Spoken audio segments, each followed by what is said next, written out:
morning. Today we will be going to introduce to you the laboratory apparatus and equipment to be used to create a drug adulterants. First apparatus that we have goggles. Goggles is used for a eyes safety. This is to ensure that your eyes is safety for any chemical reaction. Next, we have magnifying glass.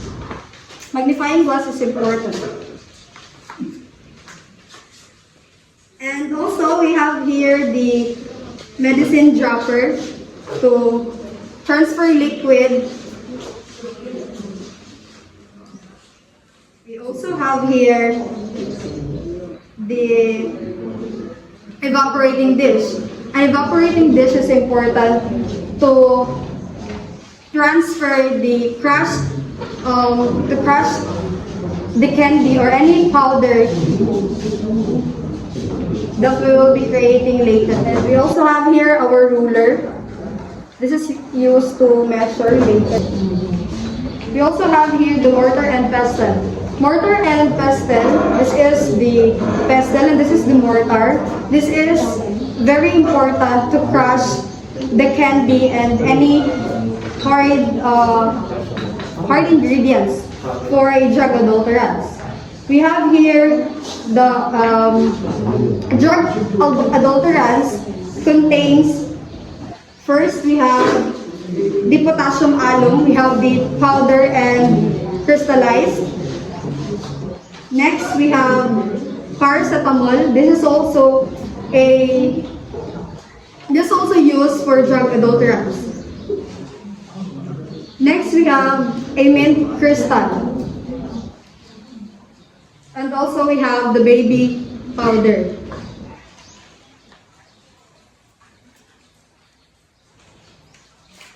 The drug adulterants contains also liquid that can be mixed later. We have here the ethanol of 100 beaker here.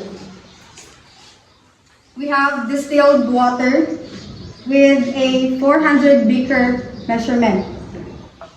We also have the methanol here with a 100 ml of beaker here. We also here have the hydrochloric acid. We'll be using this later. And we have the Erlenmeyer flask with 50 ml. And we have the funnel, 75 ml. This will be used to transfer any liquids neatly. And we have here the compound microscope. This is used for identifying or we can see through things later.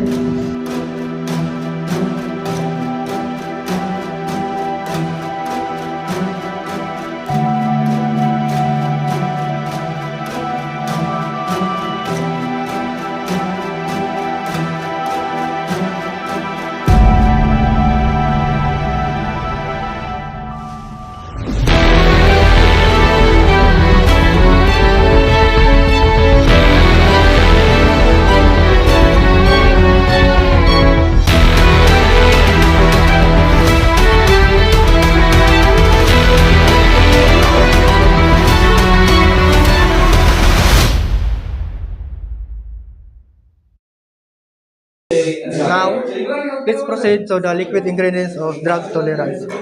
First is we have the ethanol, and second we have distilled water, and we have the 400 ml this beaker. So we're gonna use a panel to measure the amount of water. Good morning.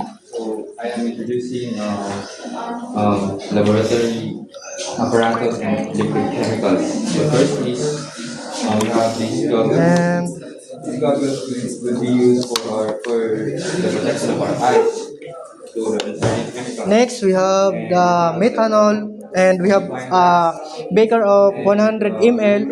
So And we also have and we're gonna use panel to measure again This will be used the amount of methanol. condiment and other other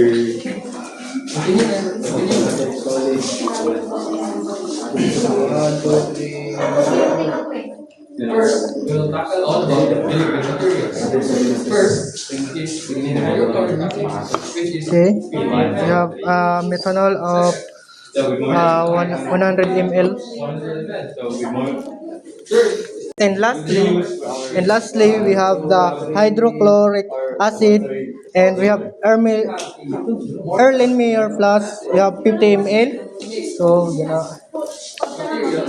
So, we're gonna put in the Erlenmeyer Plus the hydrochloric acid. We're gonna use a funnel of 50 ml again. Scratch materials to make it Oops.